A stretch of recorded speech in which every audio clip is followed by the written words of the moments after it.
Okay, so we are going to continue our discussion of A Gesture Life by Chiang-Rae Lee, and we're going to look at chapter 9. In this chapter, we will encounter sort of the action that Corporal Endo takes. So if you remember chapter 8, he had us suspected that he was suffering some sort of mental instability. At first, he was sort of obsessed with the comfort women, but he decided that he rejected his lot. He did not want to visit them, and he and Hada both witnessed the young girl being sort of dragged like an animal by the general. So we find out what Corporal Endo does in this regard in chapter 9.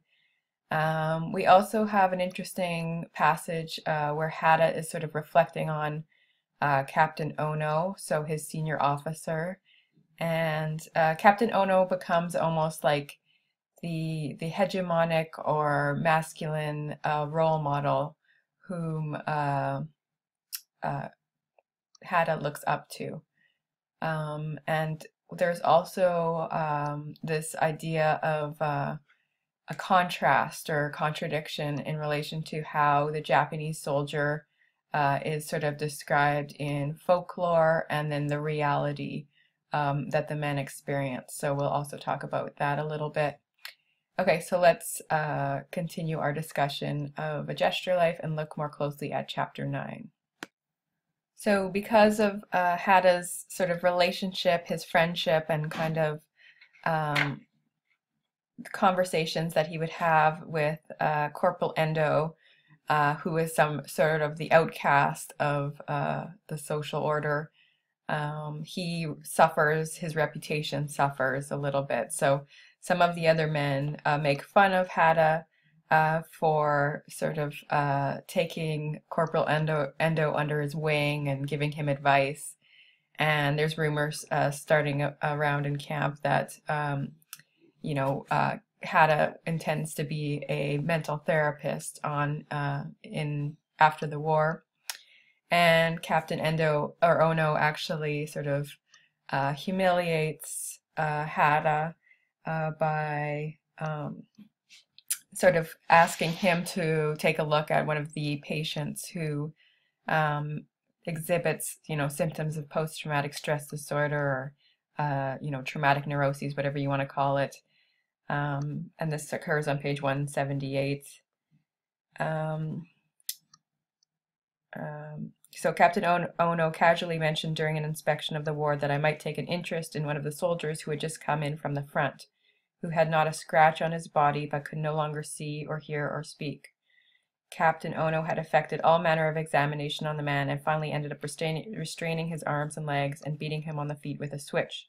But even this had not worked, for the man just moaned torturedly from his throat as though he were drowning in pain. And then further down on the page, it was soon thereafter I understood that the doctor had been teasing me, and I felt for a moment the sharp heat of anger and shame. So Hada is sort of embarrassed and ashamed that he is being teased by his superior officer, and that these rumors are sort of going around that he has some interest in being a mental therapist, and that he's interested in this one soldier who has, symptoms of post-traumatic stress. They wouldn't have recognized it as post-traumatic stress disorder at the time. They would have just seen this soldier as someone who is sick or weak, not mentally strong, and there wouldn't be the sort of support system needed there to help this young man heal from his traumatic events. And this sort of shame, this moment of shame and teasing is sort of compounded by the fact that it's Captain Ono who is sort of teasing Hada. And he sort of describes how much he admired or admires Captain Ono, and even holds him up as a kind of role model. So in 179 he says, I genuinely admired Captain Ono, even held him up as a model for my future career. I had known from that first moment I met him that he was a person of singular resolve and even hardness, particularly when it came to the disposition of what must always be for him the patent terrible frailty of his patients and others under his care, but I assumed it was his necessary mode, his own way of focus and concentration. So Captain Ono is, described here as somebody who had a sort of wants to emulate, who he looks up to. He holds him up as a kind of role model, and in some way, Captain Ono also sort of embodies a lot of what the Japanese soldier is supposed to be. He was very strong, very sort of resolved, even hardness, right? So that hard strength and even a kind of coldness, right? So he is very much all about, following military protocol. He's not letting emotions get in the way of his decisions, and he sort of exercises, very strict rules and regulations in all of his sort of dealings with the other men, and Hada looks up to Captain Ono and even sort of wanted to follow him in his footsteps and become a doctor himself one day. So Captain Ono kind of becomes this role model, this hegemonic figure of masculinity, and he kind of embodies all that a Japanese soldier was supposed to be at this time. So if we think about this kind of division that exists within Hada's narrative, you can sort of see how the reality of being a soldier is a lot different from sort of the lore or folklore or fantasy or illusions that are in place about the Japanese soldier and what he was supposed to be like. So in the lore of the Japanese soldier, you were supposed to be strong and have courage, even in the face of death. So you could face death. You weren't afraid of dying. And this is, you might be familiar with the sort of kamikaze pilots who were Japanese pilots who sort of, were almost like suicide bombers. So they faced their own death for the better good, to see their countrymen conquer and expand their territory. The Japanese soldier was supposed to carry himself with dignity and then follow the sort of rigid regulations of military hierarchy. So you, as a soldier, are willing to obey your senior officers and be led by them without question. And there's also this element of violence too. So you have to be, it's a violent form of masculinity that is also being enacted here. The readiness to kill was part of what they taught the young men in sort of military training. The reality of being a soldier, though, is also evident in this part of Hada's narrative, where you have men who are physically ill, just sick with fear. So it's 1944, nearing the end of the war. It's become apparent that, the Japanese Empire is faltering. There's the looming threat of British and American invasion or offensive. And there's this whole atmosphere of sort of malaise and doom around camp. So these men are physically sick, and it's sort of sick with fear, right, and anxiety of what's to come. So rather than sort of uphold this illusion that they're always going to be strong and courageous, the reality is that, they're afraid. These young men are afraid, and, that's a human reaction. And even some men like Corporal Endo, who's, at the bottom of this hierarchy, he can, he hasn't been fully accepted. He has felt, degraded by the other men, humiliated, ostracized, isolated, and he doesn't really fit in with the sort of homosocial environment of the soldiers at camp. So in some ways, he relates more to the comfort women who come in as outsiders, feminized others, these individuals who are dehumanized and treated awfully, treated like they're objects. Endo seems to relate more with that, and his actions that he takes towards the one girl,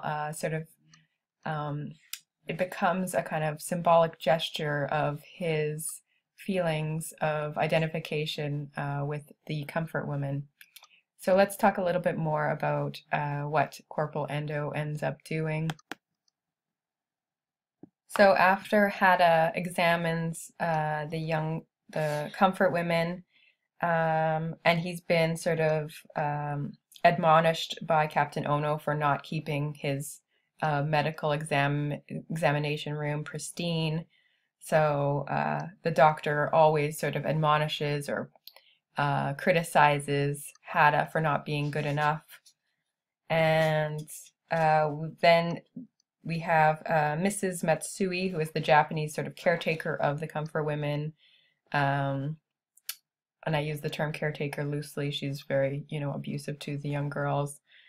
She takes all 5 girls back to the comfort house, and then out of nowhere, Corporal Endo comes out of the jungle and stops the girls on their way to the comfort house, takes one of the girls, the girl that he witnessed being dragged across like a billy goat the night before, and he takes her into the bushes, and that's where a few moments later they discover that he has slit her throat and killed her.